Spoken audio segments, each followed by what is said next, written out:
voltando. Ó, saiu bastante gente agora nesse intervalinho. Não sei se a Vanessa já retomou. A Vanessa já está aqui, ela só foi pegar um chá. Eu também já estou aqui. Tá bom, eu vou manter a câmera fechada, porque o Benjamin está aqui. Tá? Depois Eu também já estou aqui. Tá, agora a Vanessa ingressa, então, no eixo 5, né, para a gente tentar manter dentro do horário. São 16 horas. Se tudo der certo, a gente finaliza pelas 4h30, um pouquinho antes das 5, tá? Essa é a ideia. Só para retomar com vocês. Depois a gente mostra as redes sociais do CEMAS, fala de novo e passa os links. E tem um material produzido pela ASECOM, Assessoria de Comunicação da FACE, que são cards de divulgação das pré-conferências. Se vocês prestarem atenção, quem tá, né, consegue ver ali, a Vanessa está com o material atrás dela, um plano de fundo também, pode ser utilizado para quem quiser, enfim, esses materiais. E esses foram montados, foi montado cada um para cada região, né, de acordo com as datas fornecidas pelas Corás, com datas e horários, né, fornecidos pelas comissões. E eu botei no chat agora ali o link do Drive com as peças de divulgação. Isso, nesse material, quem souber acessar vai abrir cada um por região. Tá? E a gente já encaminhou, acho que é importante falar aqui, junto à Intesco, que é a Associação dos Haitianos, né, através da Marília Brum, que os materiais vão ser traduzidos em creole, em espanhol venezuelano, para as redes sociais e para os materiais de divulgação também. Então, é isso. Podemos? Sim, eu vou acompanhar o chat. Certo. Então, vou começar aqui.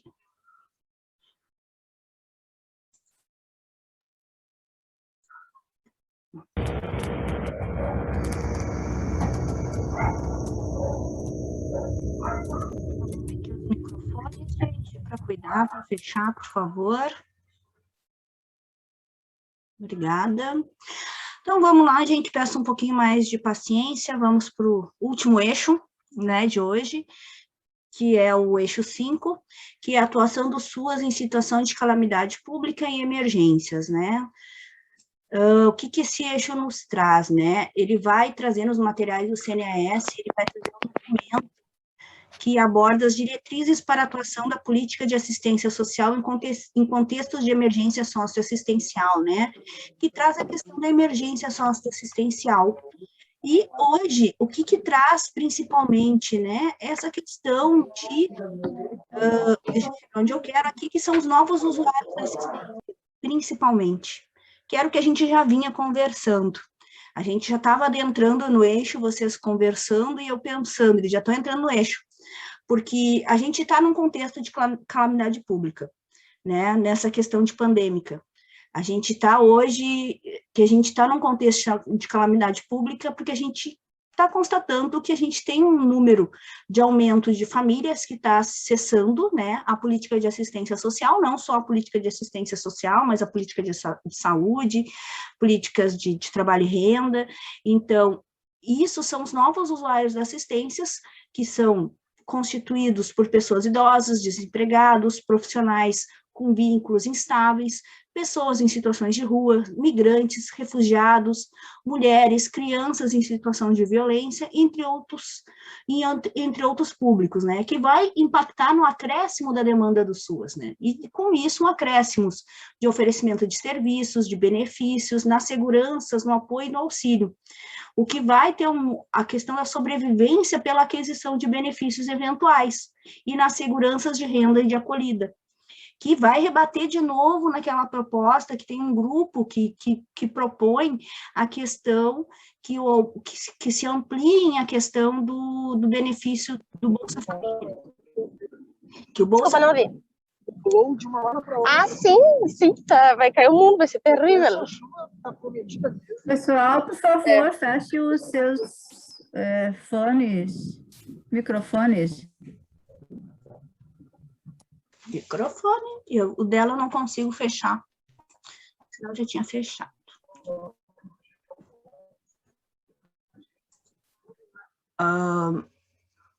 Opa, deu, não sei. Deixa eu ver, vamos lá. Não sei o que eu fiz aqui, o que houve. Tá aparecendo para você? Tá. Para enfrentamento às situações é necessário, está aqui nessa uma decisão do Estado, Então tá, é isso. Na realidade, o que eles trazem, né? A gente volta na questão de ampliação das seguranças afiançadas pelo SUAS, né? A questão da acolhida, da renda, do convívio, da vivência área social, desenvolvimento da autonomia, apoio e auxílio. Porque se eu tenho essas autonomias, essas seguranças avançadas pelo SUAS aumentadas, né, eu tenho esse enfrentamento dessas situações, dessa decisão política de Estado e de governo, porque não é só Estado, é questão de governo. Se eu aumento isso, o que acontece? Eu tenho pactos de gestão, eu tenho com isso a ampliação desses processos. Ampliando esses processos, eu consigo fazer um atendimento maior da população.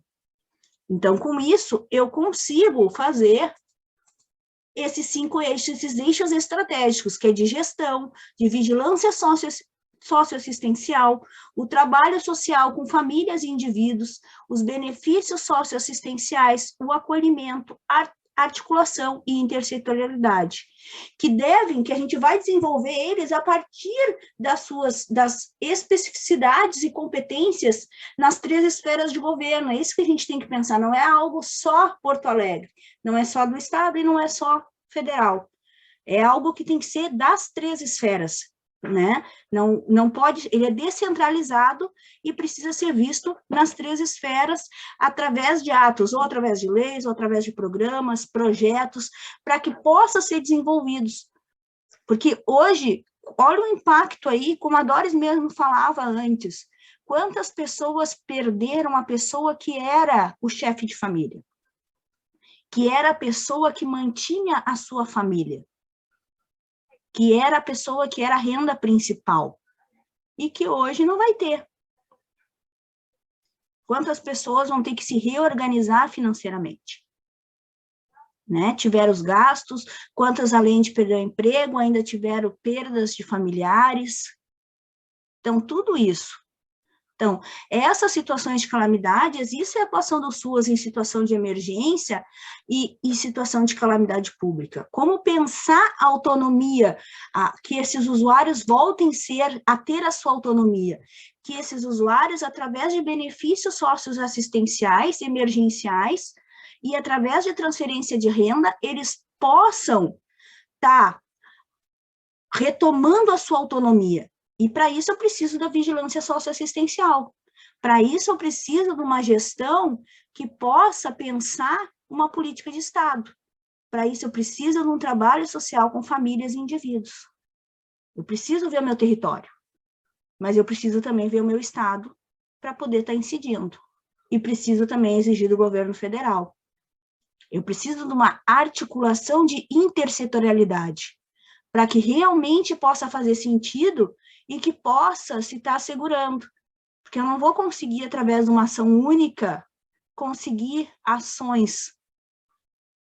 Eu consegui, a própria pandemia, a gente não conseguiu ações únicas e isoladas.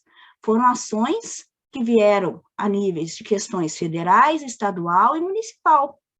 Foram ações que vieram em diversas escalas, para a gente estar conseguindo fazer a atuação. Quanto mais articulado tiver os 3 poderes, melhor a gente consegue. E a mesma coisa nas políticas sociais. Para que a gente possa, enquanto executor terminal da política, ter os acessos às políticas. Porque a gente é o executor. A gente não vai criar, mas a gente pode exigir que seja feita uma política de qualidade. E é isso que a gente tem que procurar fazer. Então, nesse eixo, é isso que eles nos trazem, que a gente possa fazer a questão dos benefícios eventuais e provisões em situações de calamidade pública. O que a gente tem de benefícios eventuais em situações de calamidade pública? O que o plano decenal e os planos municipais, os pactos de gestão estão prevendo para isso? Quais as garantias que a gente tem, a responsabilidade do Estado em assegurar proteções à população em casos urgentes? Ah, mas a pandemia é uma questão da saúde. Tá, mas a gente sabe que uma situação de saúde vai impactar na questão de renda.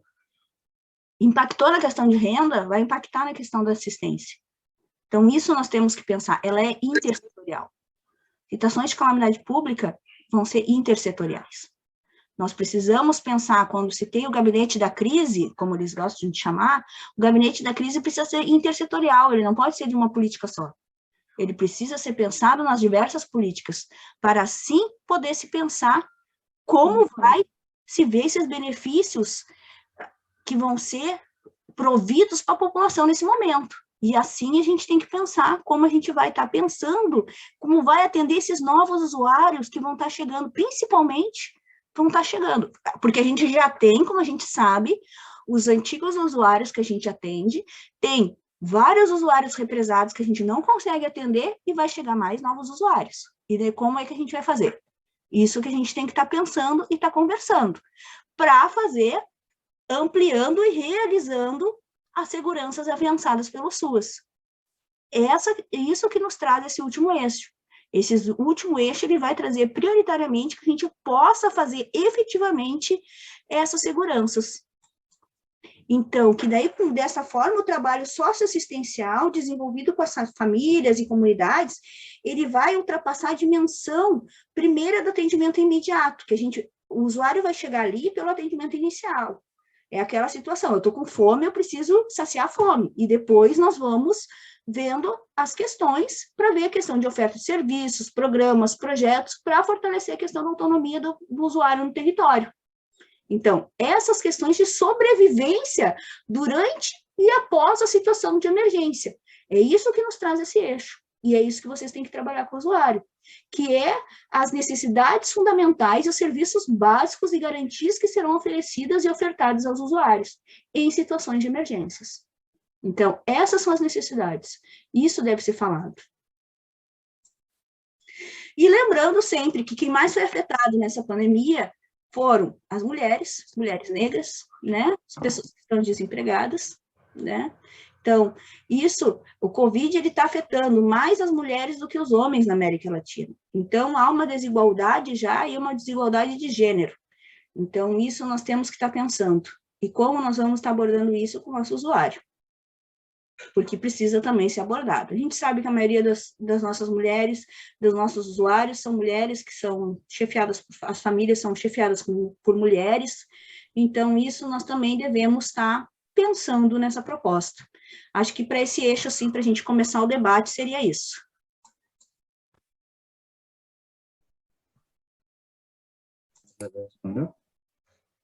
Está aberto, pessoal, para a gente Eu acho fazer que uma eu vou discussão. fazer uma provocação, né? Quando não é uma provocação, é uma reflexão que a gente quase não faz na política de assistência, né?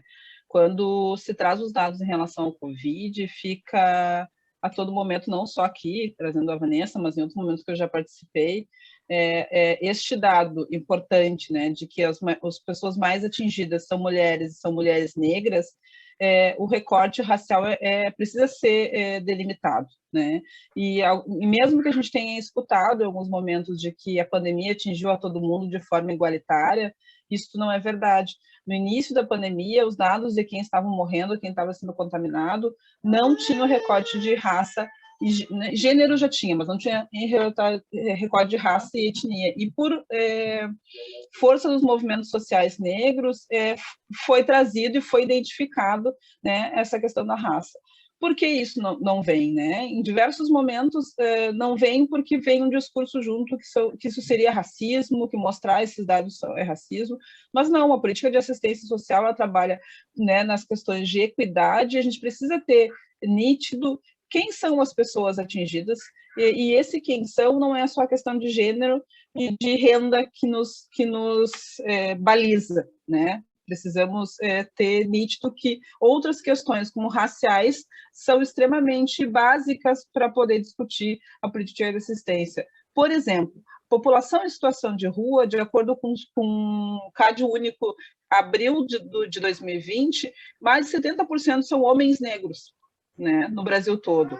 Eu ainda não tenho esse recorte em Porto Alegre, talvez a Yara tenha essa informação, outra pessoa tenha essa informação. As pessoas que acessam os serviços da assistência social são, sim, mulheres, e em sua maioria mulheres negras, mesmo que em Porto Alegre o índice de pessoas que se autodeclaram negras, ele é de 16% em relação à população, de acordo com o IBGE, que é de 2010, né, porque infelizmente não temos censo ainda.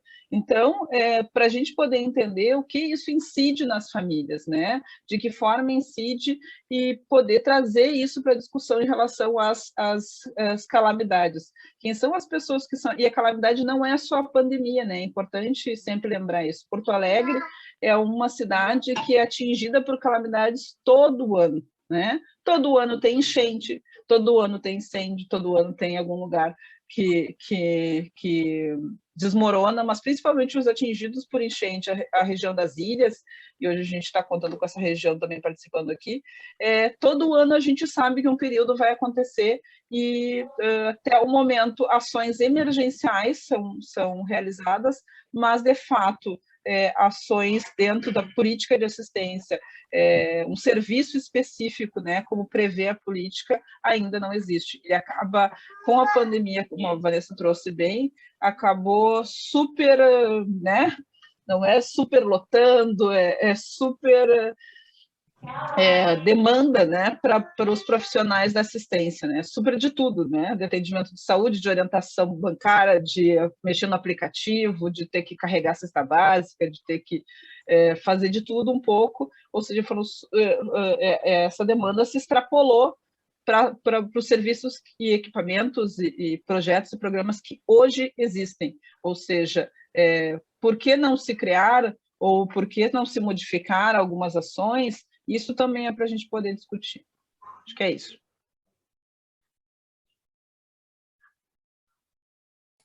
Eu acho que nessa questão aí nós precisamos verificar ações de prevenção, né?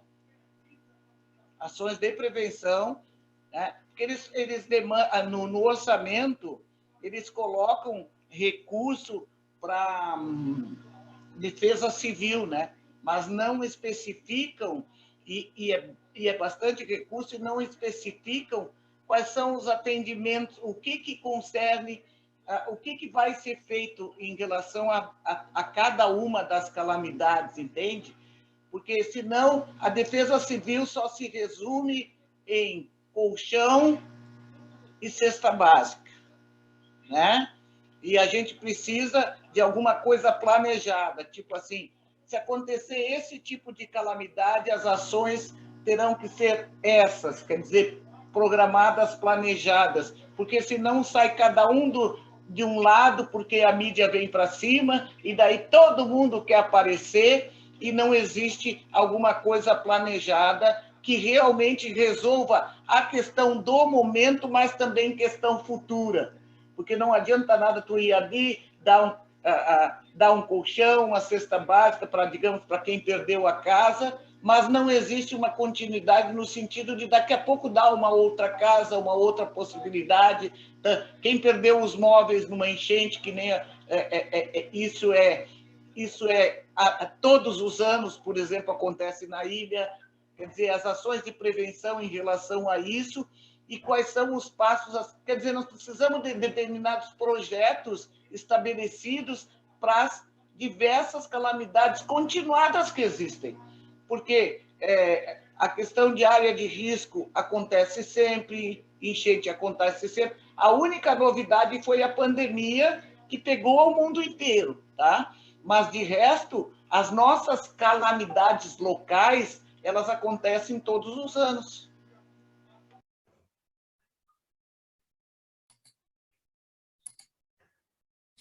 Eu acho que na questão da calamidade, a assistência tem sua atribuição, né? Mas, na verdade, a calamidade é uma articulação de um conjunto de políticas, né? E que muitas vezes de situações que a gente vivenciou, né, dentro da política, vinha tudo para a FASC, né? Vinha tudo para a política, né? Então, tem que ser um conjunto articulado de ações quando se fala em calamidade, né? De habitação, de assistência, de saúde, de educação, é um conjunto, né? E não porque não voltar direto só para a política de assistência.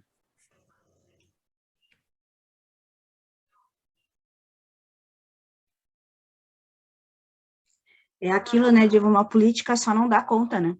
Não tem como dar conta. Não, e o que a gente sempre fala, né, gurias e guris, que é a situação de que, bom, faz parte da política de assistência e faz parte do SUAS a gestão de benefícios, né? A gente precisa trabalhar com a gestão de benefícios eventuais. O que a gente acabou abarcando aí na política de assistência por conta da pandemia foi uma responsabilidade total, por exemplo, pela questão da insegurança alimentar, né? Bom, isso ela faz parte, sim, né, de quem está lá, quem está trabalhando no CRAS, da questão mais preventiva, mas ela não é só da assistência, né? Então, isso acaba com que outras questões que a gente fazia também dentro do CRAS, como prevenção e como uma articulação mais comunitária, inclusive para fortalecer a comunidade, a gente, por conta disso, não conseguiu fazer, né? Então, assim, o que talvez a gente tenha que fomentar essa discussão é um planejamento prévio de que a gente vai viver calamidades independente da pandemia, mas que a gente não possa ser o único responsável pelo fornecimento ou por dar conta.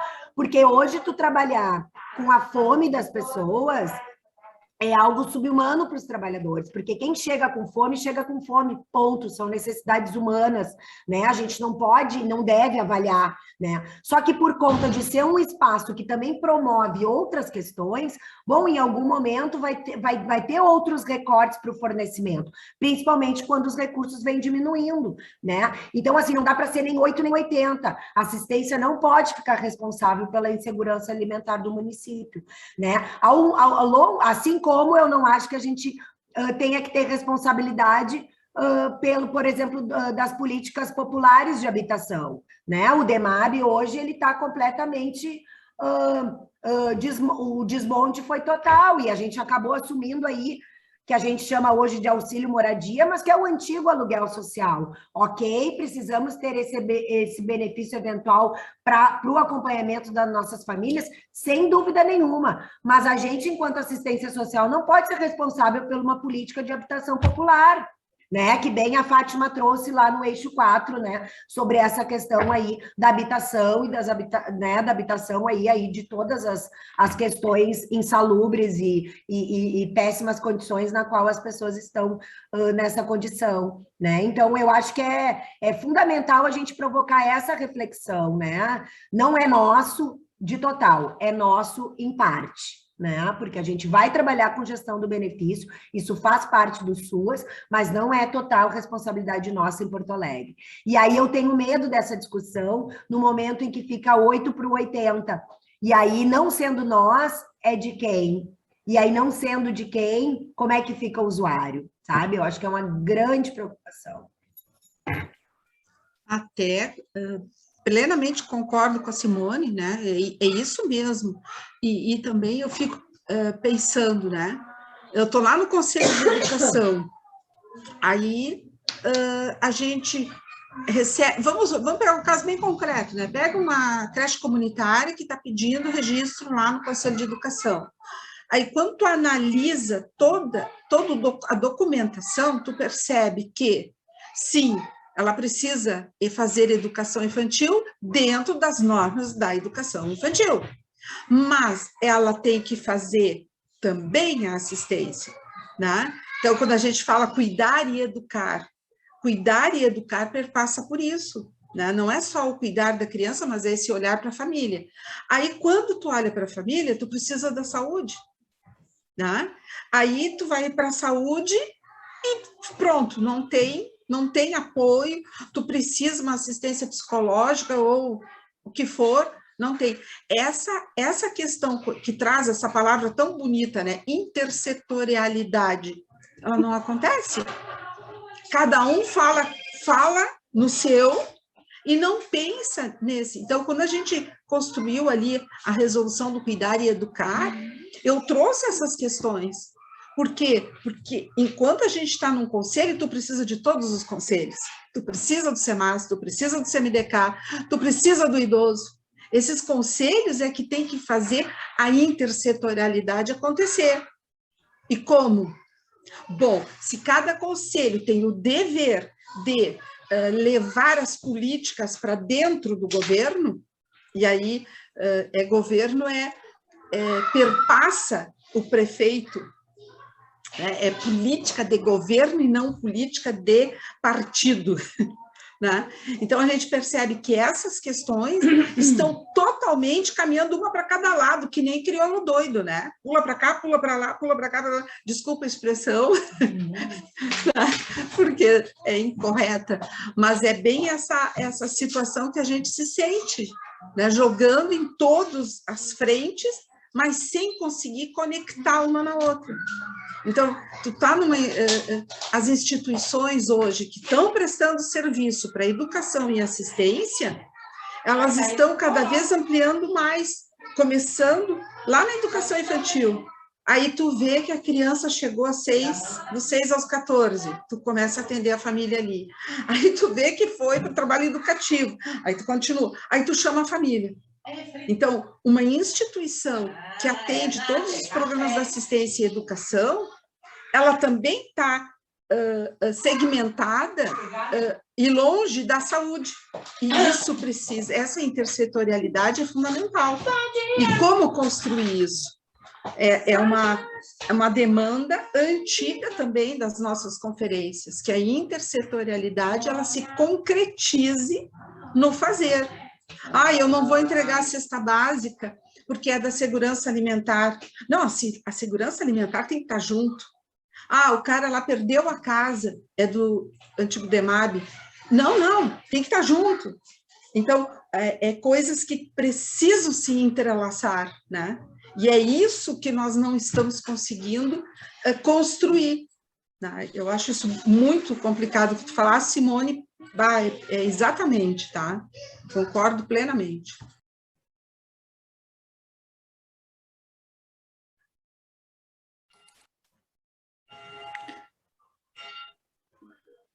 A gente tem aqui a Jurema pedindo. Vai. Jurema na mãozinha, pedindo. Eu ia dizer que tem uma mãozinha ali levantada. Boa tarde a todos. É um prazer a gente estar aqui tentando se reorganizar, tentando se mobilizar. Assistência de 3 anos, 4 anos para cá, se tornou muito mais desafiadora discutir assistência e, acima de tudo, preservar a assistência. Nós vemos de um governo que queria terminar com a assistência e, com muita luta da sociedade civil e dos conselhos, a gente conseguiu fazer com que a assistência esteja aí. E, como eu digo, Porto Alegre é a cidade coração, né? E a nossa assistência, ela está defasada há muitos anos, os nossos programas de assistência social. E recebeu mais público. Além da pandemia, nosso atendimento na assistência social, ela vem crescendo cada ano com um desafio diferente. A assistência teve que dar toda a cobertura para os manos haitianos quando vieram, para os senegalês, depois para os boliviano, e todos esses são atendidos pela assistência, que continua com a mesma verba. Não teve aumento, não teve renda de aumento, teve aumento de atendimento. Eu acho que todos falaram aí, a gente tem que repensar o tamanho que é a nossa cidade, o público que a assistência atende, e a quantia de verbas que a assistência tem para esse atendimento. É muito pouco, porque tudo passa pela assistência. Se incendiar uma casa, é para assistência social. Se der um alagamento, é assistência social. concordo plenamente que se bota muito dinheiro na defesa civil, e a defesa civil é um órgão que, para nós, ela é só emergencial, diferente da assistência que é contínua. A assistência social é continuada, a defesa civil é para aquele momento e passa. Então, isso tudo tem que ser repensado. E tem uma coisa que nesse país criam leis, e algumas leis assim vêm para dificultar. Hoje, a gente está com muita dificuldade de como fazer, principalmente para demandar para assistência, porque tudo embasa no marco regulatório. Então, hoje a gente tinha entidades que atendiam dentro das comunidades que fecharam, entregaram as suas metas, até mesmo por causa que não conseguiram entrar para o marco regulatório.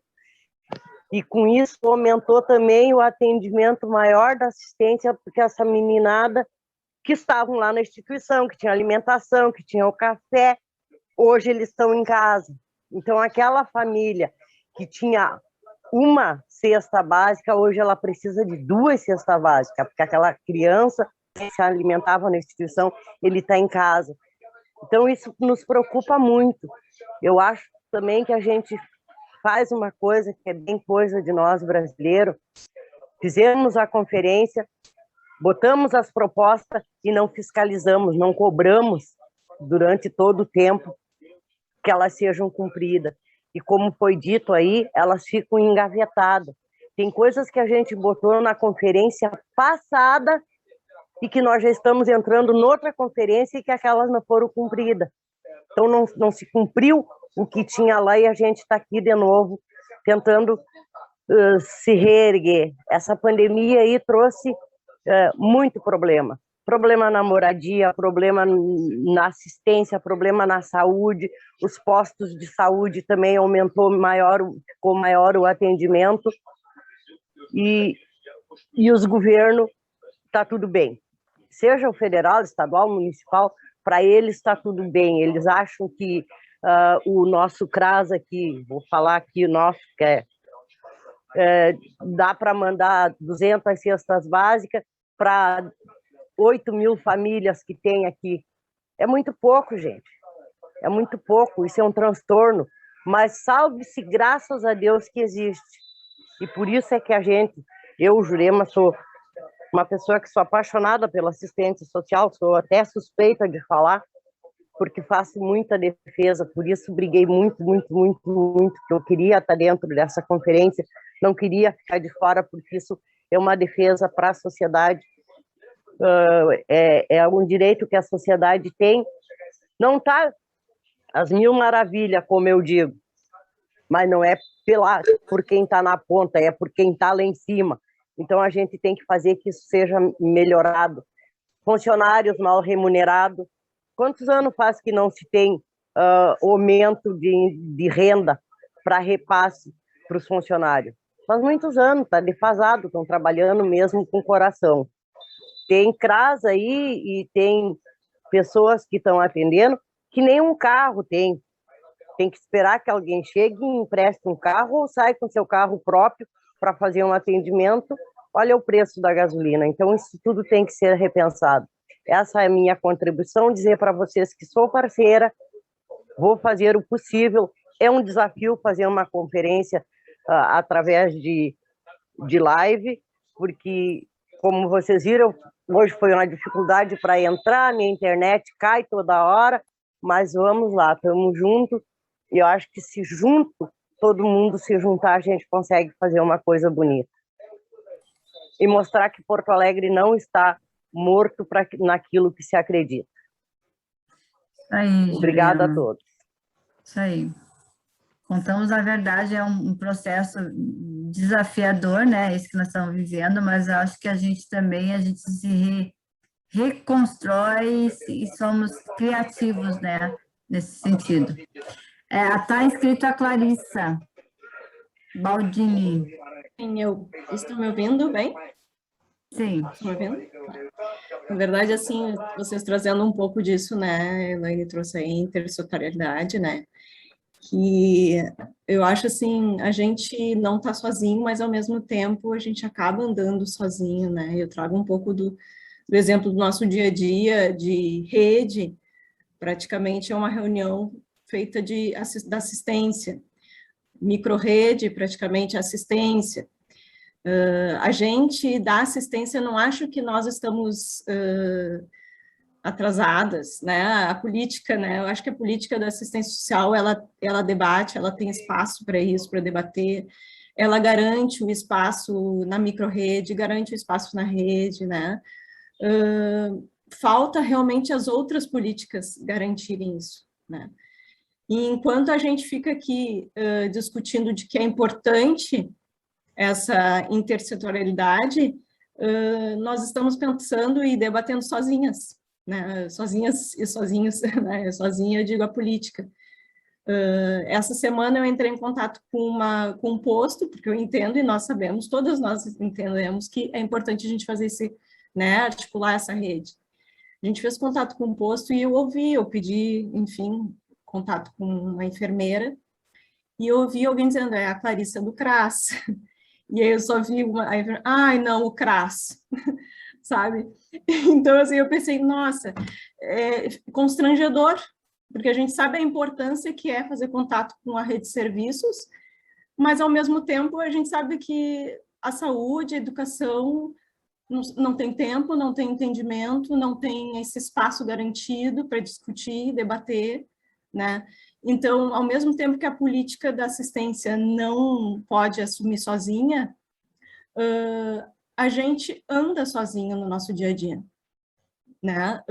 Então, eu acho que dentro das propostas a gente tem que avançar no sentido de que tem que ter uma proposta onde a gestão entre políticas se falem, se conversem para que isso seja garantido também. Eu sei que é o ideal, a gente está falando aí do ideal, e às vezes não é o que a gente sabe que é viável, e muitas vezes não acontece, né? Assim como muitas vão para a gaveta. Mas a gente tem que pensar nisso, porque isso acaba também... E aí, quando eu cheguei aí para pegar a semente, estava no carro... A gente entende a intersetorialidade, mas ela... eu acho que a assistência entende, mas a gente não consegue porque as outras políticas não conseguem fazer isso. Sim. Há uma dificuldade de fazer esse processo de articulação, né? Acho que até a articulação entre os técnicos no território ainda a gente consegue. E a gente até não mesmo... consegue a nível de instituição para instituição, né? Secretarias com secretarias. Assim, né? E às vezes, né, Diva, a gente fala com os usuários, porque a gente diz, né, bom, a política da assistência é uma ponte, né?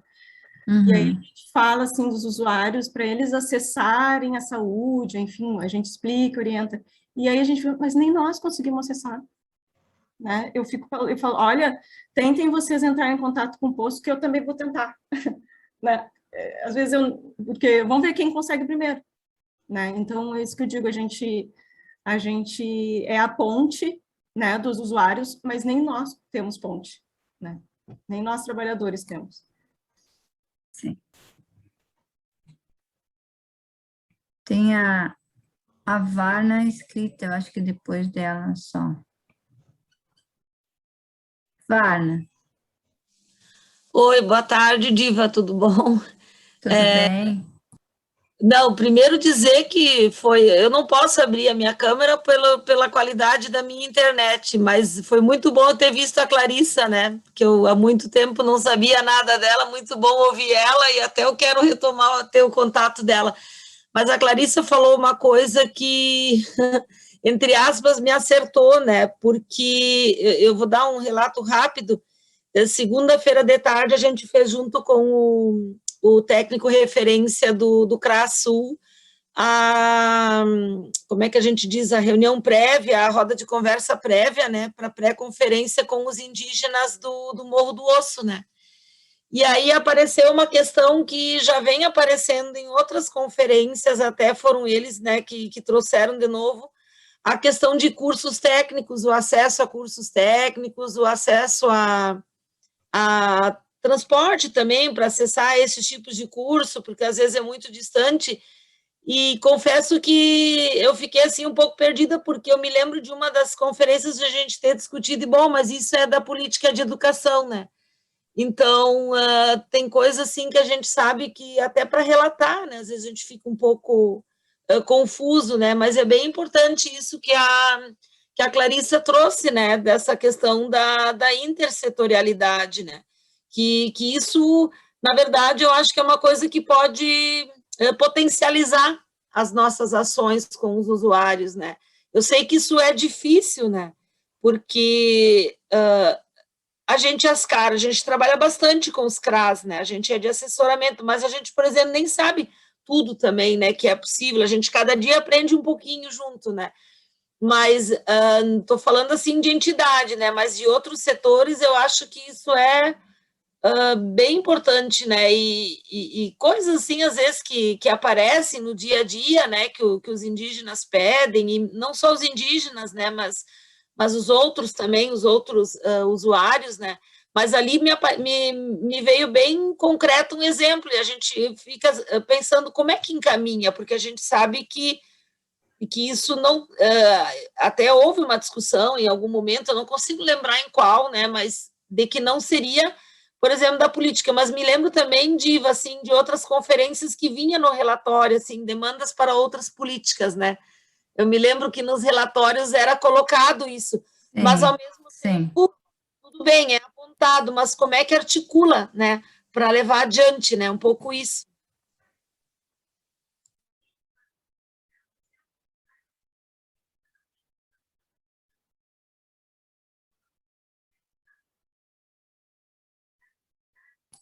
Não tem ninguém inscrito no chat. Alguém quer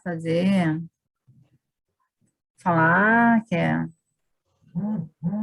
Está aberto.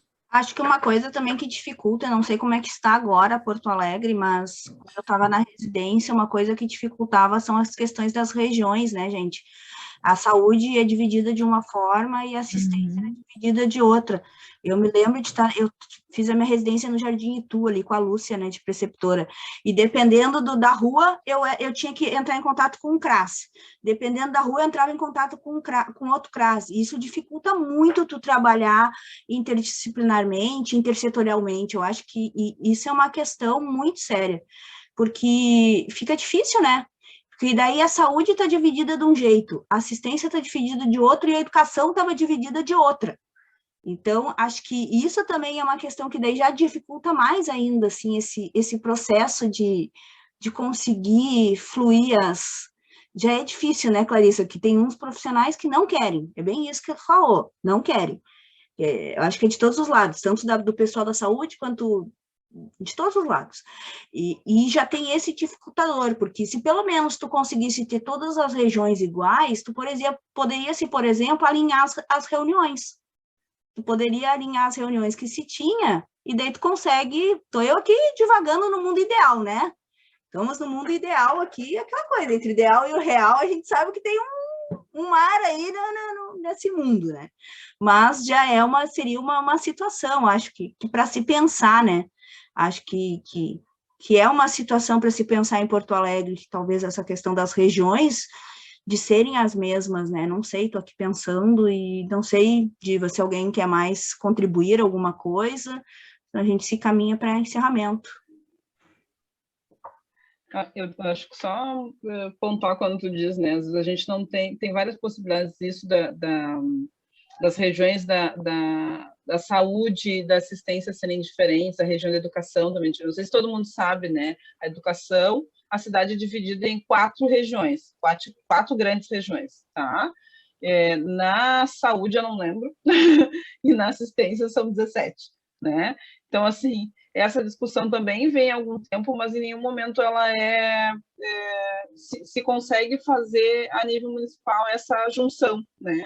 Então, isso aí continua acontecendo e algumas questões às vezes se complicam de uma rua, um posto, atendimento fora de região. Mas eu fiquei pensando no que vocês trouxeram, assim, da questão da intersetorialidade, da questão da intersetorialidade, o quanto não fazer o contato, né, não querer do profissional da outra área, também faz com que nós, enquanto profissionais de assistência, pegamos isso para nós, né? Entendendo que já que os outros não vão fazer, então a gente faz. Então a gente dá um jeito, então eu uso o meu telefone, então daqui a pouco eu pego o meu carro. Estou falando de situações que a gente sabe que acontecem às vezes, né? Então eu levo para casa, enfim, né? Tô devagando, mas assim, várias situações que a gente sabe que acontecem porque o outro não atende. Então, e aí isso cai numa linha muito tênue entre da política de assistência social, a prática da política social e o assistencialismo. E eu estou falando também de quem busca o serviço de assistência, entendendo que aquele profissional tem que fazer de tudo, porque ali é assistência social, né? Então, às vezes, se produz uma confusão, e eu acho que a pandemia fez isso muito forte, né? A Diris falou isso no início. Os locais que ficaram abertos foram da assistência, né? Eu conversei com quem foi alguém de uma região esses dias, assim. Os serviços, em algum momento, né, fecharam. Algumas associações de moradores continuaram abertas, a igreja, enfim, e as pessoas começaram a bater e buscar por fome, porque é isso que a gente está dizendo, né, que quando aperta, nesse momento tu vai garantir as questões básicas, mas que fica só na assistência. Quando eu coloco que cesta básica não é política de assistência social, não é só para a gente enquanto trabalhador, mas para quem está no atendimento, para que a entidade também não acaba sendo sucumbida por isso. Acho que todos sabemos, né, os nossos papéis, mas a gente também sabe que quando a gente é atropelado por algumas demandas, não dá tempo nem de raciocinar, né? E eu não estou dizendo que é negar atendimento, buscar e também, paralelo a isso, qualificar o atendimento, buscar um atendimento adequado. Porque a gente sabe, né, enquanto conselho de assistência, enquanto trabalhadora da assistência social, mesmo não estando diretamente no atendimento, eu estava no acolhimento agora há pouco tempo, que pode chegar sem cesta básica e não vai dar, né? Porque essa semana tu tem 100, na outra tu tem 150 famílias precisando. E a gente sabe muito bem que uma cesta básica, dependendo do número de pessoas da família, ela não dura nem uma semana, né? Então, assim, esse tipo de raciocínio e lutar para que se tenha, por exemplo, e eu vou trazer isso para a gente pensar quando vocês forem para as regiões, né?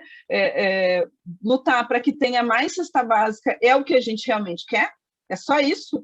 A gente vai direcionando essas energias para que tenha uma ampliação das cestas básicas, ou a gente vai direcionando essas energias para que tenha uma ampliação de outros tipos de atendimento, né?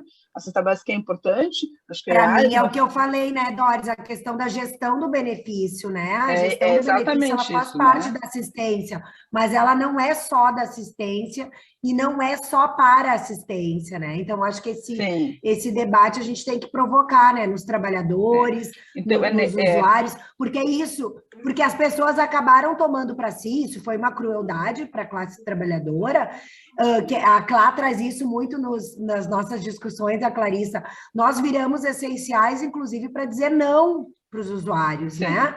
É essencial para dizer o tempo todo não, né? Não porque não temos o recurso suficiente, não porque a política de saúde não vai te atender, não porque não tem acesso ao INSS, né? Então, assim, eu acho que é um pouco disso que a gente agora tem que dar uma respirada, né, e ver, bom, o que é nosso de fato dentro de uma calamidade, dentro de uma pandemia, e o que é de fato a gente provocar para outras políticas, né? A gente precisa ter uma gestão do benefício, faz parte do SUAS, faz parte da nossa atribuição, mas a gente não é responsável solitariamente. Eu acho que esse é o maior desafio desse eixo, né? Sim. Porque por muitas ocasiões não, e os trabalhadores se sentiam, iam para casa arrasados, a gente pode falaríamos mais tantas horas aqui em relação à saúde mental de alguns colegas, ainda de se sentirem culpados, né, por não estarem fornecendo né, por dar conta da demanda que bate na porta, porque alguém bater na tua porta e dizer que está com fome e tu saber que tem crianças envolvidas, enfim, é muito cruel, né, gente? É muito cruel. Sim. E aí a gente cai numa cilada que é isso, bom, temos que dar conta. Não, a gente pode ter 1000 cestas básicas no CRAS, que às vezes não tem nem lugar, nem espaço físico para, né? E a gente não vai dar conta. Talvez E a a gente- discussão tem que ser além dos benefícios da assistência, né? A gente tem que Isso, fazer a discussão da renda básica, né? Para que as famílias tenham uma renda e possam administrar a renda. Exatamente. Eu E lembro condições muito de bem, comprar eu o seu acho- alimento. que Não, eu acho que a seja- gente teve uma experiência dentro da assistência aqui em Porto Alegre, que talvez a gente possa rever, que eu estou desde 95 na FASC, e eu lembro que os primeiros NASFs, do programa NASF, eram com cesta básica, e eles foram transformados em bolsa, né? Para que as famílias iam receber no banco, né? Não era lá na FASC. Primeiro começou na FASC. Não, tem que ir para o banco. As pessoas têm direito, de ir lá no banco receber. Foi uma discussão, foi difícil com as agências, etc. Mas nós conseguimos na época. E foi um projeto extremamente... e que acompanhava a família, além da cesta e depois da bolsa, né? Então, assim, além desse benefício que a gente está trazendo Eu me lembro disso. Exato, e além disso, você... eu era estagiária. Então, sim, assim, pessoal. pensando nisso, além de ter esses projetos da assistência que tenham esse benefício, né? Mas era um benefício articulado com atendimento. Primeiro começou com cesta básica, eu sei porque eu comprava cesta básica no plantão social para dar. Então, eu estava lá nesse processo. Depois foi passado para receber a bolsa na FASC, lá na tesouraria da FASC. Não, tem que ir para o banco, eles têm direito a receber no banco. Foi para o banco. E nós construímos por um longo tempo esse processo, com uma metodologia de trabalho, inclusive. Então, acho que a gente tem que resgatar a experiência que nós já tivemos, isso em relação à questão dos benefícios da assistência. Mas nós temos que a discussão ainda é maior do que isso, né? Que é a questão da renda básica. Mas eu acho que nós tivemos experiências importantes e que a gente talvez tenha esquecido ou estamos deixando para lá. Nós temos um conjunto de conhecimento, né, dessas experiências aqui em Porto Alegre, né? Que eu acho que a gente possa resgatar, talvez, ou pontuar que é isso, é ter recurso, é ter o benefício, mas é ter o acompanhamento. Não é o benefício pelo benefício também, né? E isso nós tivemos naquele projeto do NASF, que começou com o sinal verde. Eu acho que essa discussão está na casa, né, Diva? Eu acho que isso tem acontecido, eu acho que tem uma possibilidade de voucher aí também, que é que a gente vem discutindo, né? Para a pessoa poder escolher o seu alimento, poder escolher o que quer comer, né? E a gente poder fazer também com que os mercados locais, né, mini mercados também gerem renda, né? E não os grandes atacadões aí, né, que a gente sabe por conta dos nossos colegas, são 500 mil, 900 mil, né, para um ou dois atacadão aí que compram Então, eu acho que várias coisas estão em curso, né, e estão em discussões um pouco mais avançadas em relação a isso. Mas, de qualquer forma, a gente tem que, concordo contigo, tomar para si novamente a questão da gestão do benefício, né, ela faz parte dos SUAS, né? Então, a gente precisa implementar, né, essa questão na casa, assim, né? Que não tem a ver só com alimentação, né? Tem a ver com benefício de transferência de renda, enfim, né? E outras questões aí que nos colocaram também em xeque aí na assistência. Eu acho também... Boa tarde, colegas. Não sei se estão me ouvindo. Estamos. Boa tarde, Sandra. Estamos me ouvindo. Boa tarde, Luiz. Boa tarde, Luiz. Eu acho que um desafio para a gente, enquanto trabalhador da assistência, assim, e para essa conferência, é trazer, né, esses colegas trabalhadores também da saúde, da educação, por mais que assim a gente já está, o nosso território está batendo na porta o dia, né, que vai ser feita a pré-conferência. Mas acho que é trazer para eles também para o debate, assim, né? Porque daqui a pouco fica entre assistência na conferência, né? Alguns usuários que a gente não vai poder fazer uma aglomeração, enfim. Mas para poder trazer, né? O próprio Conselho Tutelar, Sistema de Garantia de Direitos, Saúde, Educação, porque eu acho que também, para daqui a pouco é isso, eu escutei algumas falas de dizer assim, bom, a gente não entende muito da política, né? E eu acho que é o momento, sabe, dos colegas técnicos, né, de outras políticas estar presente, porque é bem isso, né? A assistência, a gente está na questão da pandemia, praticamente a gente trabalhou a assistência, não pôde contar com a rede muito, né? E muito atrelada à questão do benefício da cesta básica, mas por trás do benefício vinha N situações, né? Violência doméstica, criança ensina a ler, essas questões, e daí assim a gente tinha ou a assistência mesmo, que a gente ou encaminhava para ação rua, mas as outras políticas a gente se viu sozinha, assim, para se inserir nessas situações, né? Então, eu acho que é o momento da gente, cada um no seu território, também sensibilizar para estar presente na pré, né? E até, de repente, sair como delegados, porque também a gente tem todo esse trabalho, né, de sensibilizar para também das pré sair os delegados, né? Então, é isso, acho que é um desafio, eu estou muito preocupada, acho que todos estamos, né, de como vai ser isso, como é que a gente vai organizar isso, mas, enfim, né, vamos lá. É isso.